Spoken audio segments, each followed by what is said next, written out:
Sebuah rekaman CCTV viral usai diunggah di media sosial.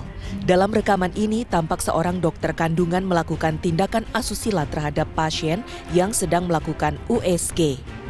Kejadian ini berlangsung di salah satu klinik swasta yang berada di kawasan Jalan Ahmad Yani, Kabupaten Garut. Klinik tersebut sempat diperiksa oleh pihak kepolisian pasca video rekaman CCTV viral. Meski demikian, pelayanan di klinik masih tetap berjalan meskipun penyelidikan terus berlangsung. Klinik di belakang saya ini adalah TKP tempat terjadinya kasus pelecehan seksual yang diduga dilakukan oleh seorang dokter kandungan terhadap pasiennya yang viral di media sosial. Pengelola klinik sendiri menyatakan bahwa pihaknya menyerahkan secara penuh kasus ini kepada kepolisian dan memastikan bahwa dokter tersebut sudah tidak berpraktek di klinik ini. Manajemen klinik mengaku merasa dirugikan atas terjadinya kasus ini. Selain mencoreng nama baik perusahaan, hal ini juga dinilai merugikan profesi dokter secara umum. Jujur sangat sekali merasa dirugikan, apalagi bukan hanya kepada klinik saja sebagai pribadi, tapi kepada seluruh dokter-dokter juga di Indonesia, karena dengan adanya satu oknum ini, jadi mencoreng seolah-olah semua dokter itu sepertinya sama gitu, seperti itu. Kami selanjutnya serahkan kepada pihak kepolisian. Polres Garut memastikan peristiwa dugaan pelecehan terjadi Juni 2024 lalu. Tersangka diidentifikasi berinisial MFS alias I yang berpraktik di klinik tersebut sejak 2023. Sementara korban yang terekam di CCTV masih dalam penyelidikan karena tidak melapor. Polisi berhasil mengamankan tersangka pada Selasa malam.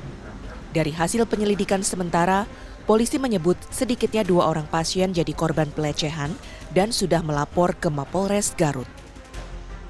Hingga Rabu siang, pihak kepolisian dari Polres Garut masih melakukan pemeriksaan terhadap terduga pelaku serta saksi-saksi yang terdiri dari korban yang telah melapor serta karyawan-karyawan di klinik tempat terduga pelaku berpraktek. Pihak kepolisian dari Polres Garut pun membuka posko pengaduan untuk mengantisipasi adanya korban-korban lain yang belum melapor. Setelah dilakukan pemeriksaan intensif, Polres Garut menetapkan MFS sebagai tersangka pada Rabu petang. Sore ini kita penetapan tersangka, hasil dari pemeriksaan saksi-saksi, kemudian kita juga lakukan gelar perkara, alat bukti yang kita kumpulkan sudah lengkap, beberapa korban juga sudah ada, yang kemarin memang beberapa korban itu masih enggan dan tidak melaporkan, namun kami jemput bola, datang langsung ke rumah masing-masing, kami menjamin keselamatan, menjamin kerahasiaan, dan memberikan perlindungan hak korban. Tersangka mengaku melakukan aksinya karena nafsu melihat korban. Modus tersangka adalah dengan mengirim pesan kepada korban untuk diberikan pemeriksaan USG gratis, sehingga tidak melalui proses pendaftaran. Ikatan Dokter Indonesia (IDI) Jawa Barat mengecam keras kasus pelecehan dokter di Jawa Barat ini. IDI Jabar akan mencabut keanggotaan tersangka dari organisasi karena sudah melanggar kode etik profesi dokter. Sementara terkait penarikan izin praktek, hal tersebut saat ini sudah tidak berada dalam kewenangan IDI, tapi kewenangan Dinkes Kabupaten Kota.